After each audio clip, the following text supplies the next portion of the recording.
It's your favorite friend, Living. We back at the Organic True Podcast. Let's go.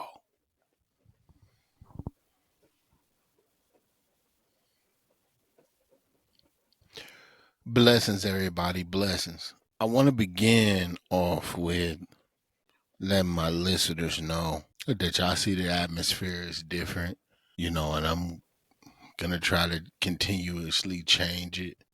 But tonight is a special occasion. And I say tonight because you see it's nighttime. So your boy Living is on a totally different type of energy. But I do want to put a disclaimer out there and just let everybody know that nor this is directed toward anybody or am I trying to hurt anybody's feelings. But I am solely for tonight speaking facts, living my truth organically, and only speaking to those who feel like it needs to be applied to them.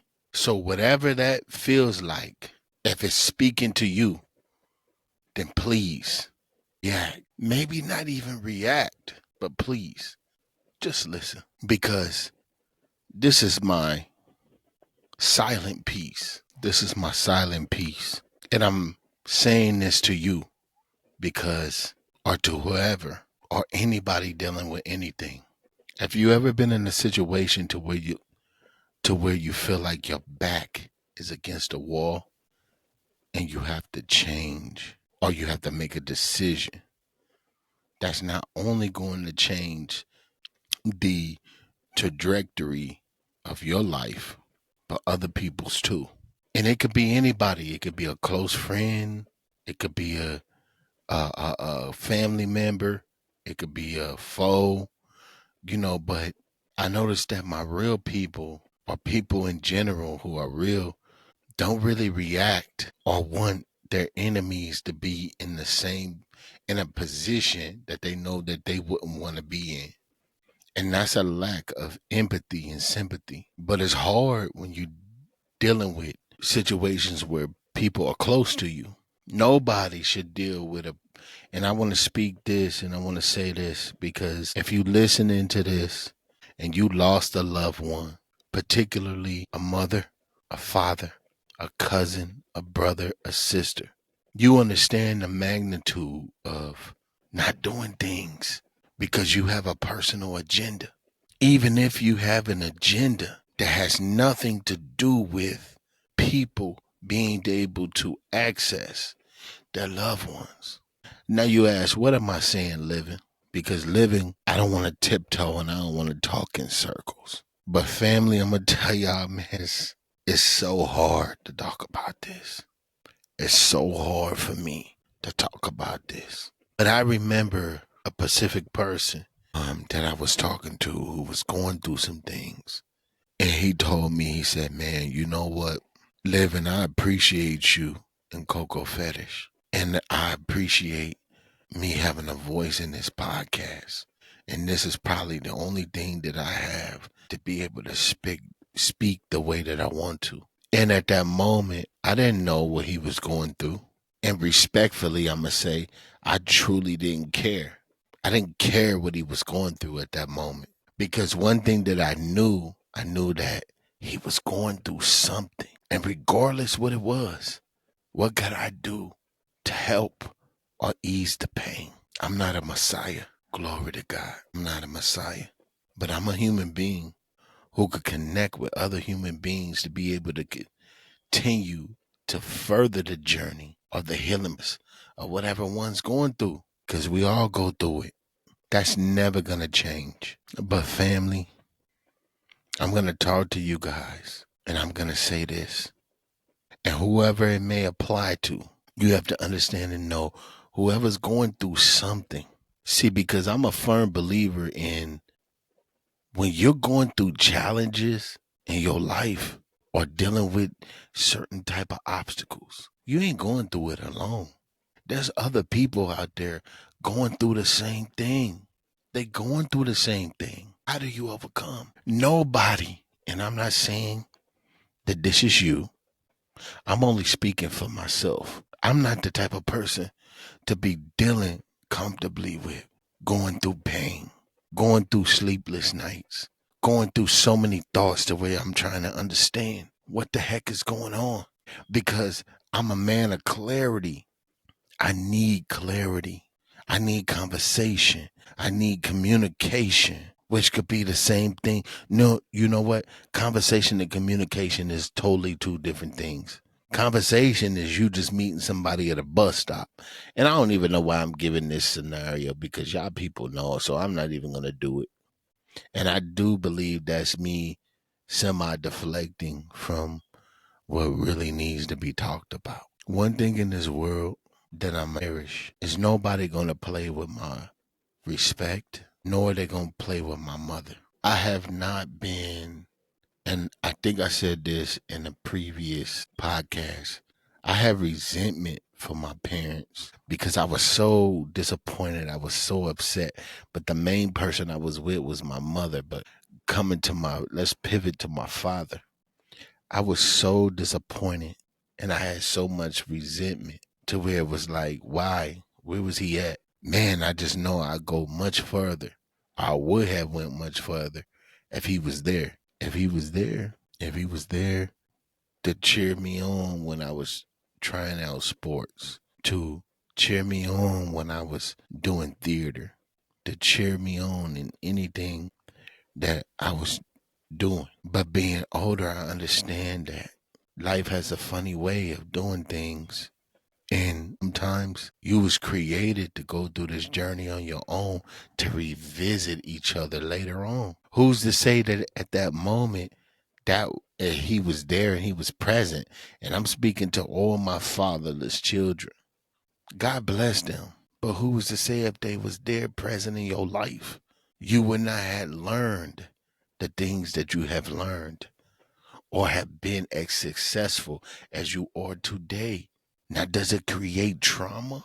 It does. I think the most difficult trauma, and I'm not denouncing it from the women, but the men is the worst trauma. Men have the worst trauma. Little boys growing up have the worst trauma when they become men. They have the worst because we have so many things that we see should have been different. But I don't want to pivot off of that. I'm going to come back and I'm going to circle. And we'll have that on another podcast. But I'm specifically talking about my relationship with my parents. And since then, as I got older, I started to learn that it's more of love and forgiving than to be upset about what they did do or they didn't do because they only did what they knew how to do. Their parents didn't teach them. So how do you or me or you, I'm coming back to you, expect them to be a certain type of way? It ain't gonna happen the way that you want it to. But I since have accepted that, and I pray that you sense and you accept it too as well. But in your own way, because everybody has a way of dealing with the things that they feel didn't work in their favor, especially when it comes to their parents. Because when you look at celebrities like a LeBron James in this case, and his mother was the only one, God knows what happened with the father. But I tell you this, I guarantee you, LeBron did not go back to find his father and do something great for him. I bet you he did because as a man and a son, you always want to show, and it don't necessarily have to be like you putting it in his face, but you want to show him that even with you or without you, the universe and God had a plan for me, and I made it. So in LeBron's case, it's like whatever you about to give me, as if I'm the father, whatever you about to give me, keep it. I just want a relationship with you. And at that moment, you had to decide what you want to do. But I had, like I said, I had resentment for my parents. I looked at my dad came back into my life, and we got to. I feel like we got a decent relationship. I still kind of feel like he don't really truly know me like he should. And I'm just specifically talking about myself, none of my other siblings. But when it comes in regards to my mother, I used to always and ask why, why her? And it hurt me a lot. It hurt me a lot. So it's like never knew and understood what it was to forgive because I was so young. So I wanted to harbor that anger and that disappointment and that deceit. Like, man, you not this and you not that, you not this.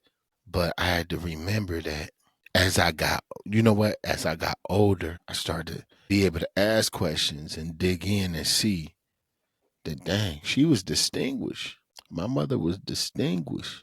She went to college, top of her class in high school, first of her kind, was God fearing. She had all the attributes. And that's what her parents put into her, especially her mother. Shout out to the great Laura Jones. So that's when I knew and I understood, like, man, now that now the age that I am now, it's like, man, I can't put that on her. I can't. I'm at a place in my life to where I want to spend time with my mother. And don't get me wrong, in the area that I live, I start seeing, and I'm telling you, this is how it works. I start seeing and being in this environment, in this level. And at this level, you see the grandparents with the kids. You don't see the parents. And you could tell they're the grandparents because of how they're reacting and the way that they look. That's something that I have envied and cherished at the same time because I look at my children and I'm like, man, that's what they should have. I've been to many. Listen, look, I know I'm not the only one. And if you are, please leave a comment, follow, like, subscribe to the YouTube because I've been that one that show up to every grandparent day and be the youngest one in the room because my kids ain't had their grandparents. No shade. I say that respectfully. So let's pivot to my mother, the resentment. It was anger. It was disappointment. Because mind you, I've been through so much with her as opposed to my father because he wasn't there. So she had to carry the torch. She had the flame. But some of the decisions she made that put me and I'm sure my other siblings in a compromising position. Shelter, food bank, all of the above. And no disrespect to my family that is listening to this podcast who've been through that. Embrace that. Because I was so young. So it was like the only thing I could embrace was trusting and believing in who was leading me at that particular moment. And there's some things that happen that in time as this develops, this podcast that I talk about. But I'm using these moments to be able to speak upon something that I want people to understand, that having a relationship with my father is important, and I have that. My mother always been non-traditional in a sense of being around, being a grandmother, as opposed to my grandfather, my dad. He's not traditional. He's granddad, and no, it depends. And forever, I held my mother to a different type of standard or a fire. And I resent that because she carried the torch. She carried it. She carried it when there was nobody else there to do it. No matter how I felt, no matter what decision she made, and it put me in a certain type of situation, I I cannot be mad at that because she made the decisions to keep us safe. And I love that about her. So now I'm in a space, I'm in a living space to where, let me lean up. That's my mother. I do anything and everything to fight for her. You keep playing games and think this is a joke. You'll be in a place to where you never thought you would be. I am not at a level to where I let anybody hurt, or horse, or manipulate my mother or my father. I'm a totally different animal.